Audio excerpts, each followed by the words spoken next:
अस्सलामुअलैकुम नाज़रीन, आप देख रहे हैं टीवी 41 और मैं हूं आतिफ अली।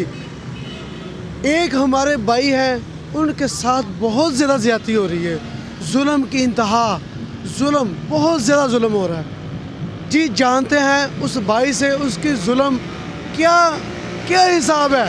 दुनिया में इतनी परेशानियाँ, इतनी टेंशनें मैंने कभी नहीं देखी जितनी इस भाई से। अस्सलाम वालेकुम। वालेकुम सलाम जी, आपके सामने ये पनाहगाह बनी हुई है, हाँ जी। आप क्यों नहीं तो सो रहे?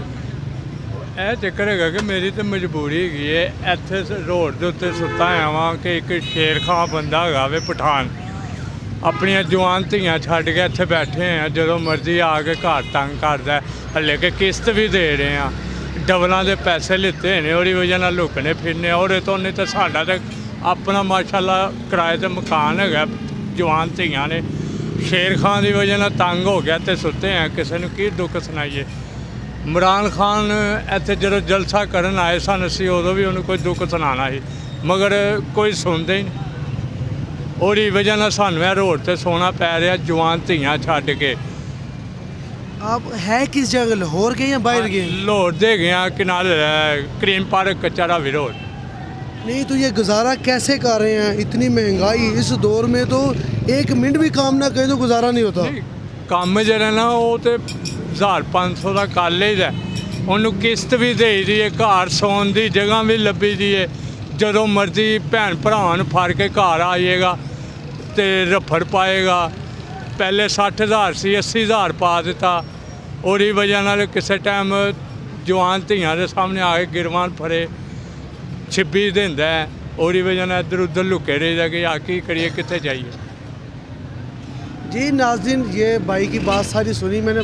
भाई का यही ये बोलना कि यही बात कर रहे हैं भाई कि मैं है लाहौर का हूँ, लेकिन इनके लिए ये पनाहगाह में नहीं जा सकते। हमें भी इस बात का इल्म है, लेकिन फिर भी किसी गरीब आवाम का सोचना चाहिए।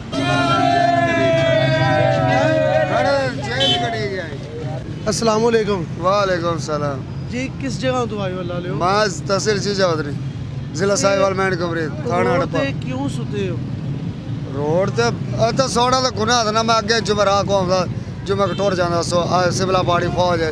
मैं को इंसाफ दे जेड़ दो तो चार हाजा करे वो बात दिया मामा नाल सना कर सकते नहीं। मैं वो गल नहीं लैदा है, मैं को आबादी वाले खड़े थोड़े बिल्कुल सामने पनाहगाह बनी है, बिल्कुल सामने पनाहगाह बनी है, तुसी फिर भी रोड ते सुते हो।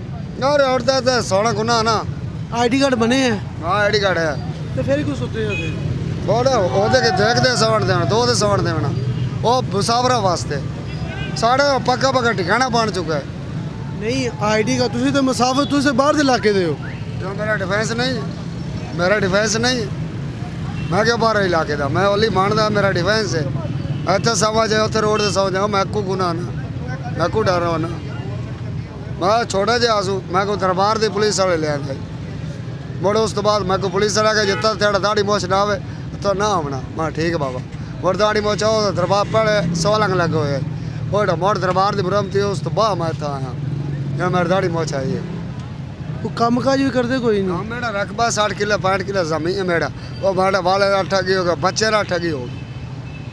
मेरा कोई गुनाह होगा तो बात मैं को छूट कर मैं फौज को सारे का कमाया मेरा गुनाह ਇੱਥੇ किस तरह गुजारा हो रहा है?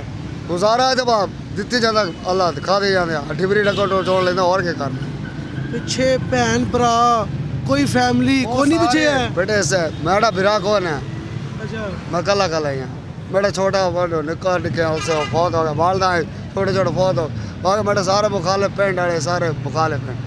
गाना खाना मेरा दाढ़ी रखी ओ हज की तो दाढ़ी ना रखी उन्होंने औलाद कोई ना 20 साल शादी हो गई औलाद में काम ही एक गंदे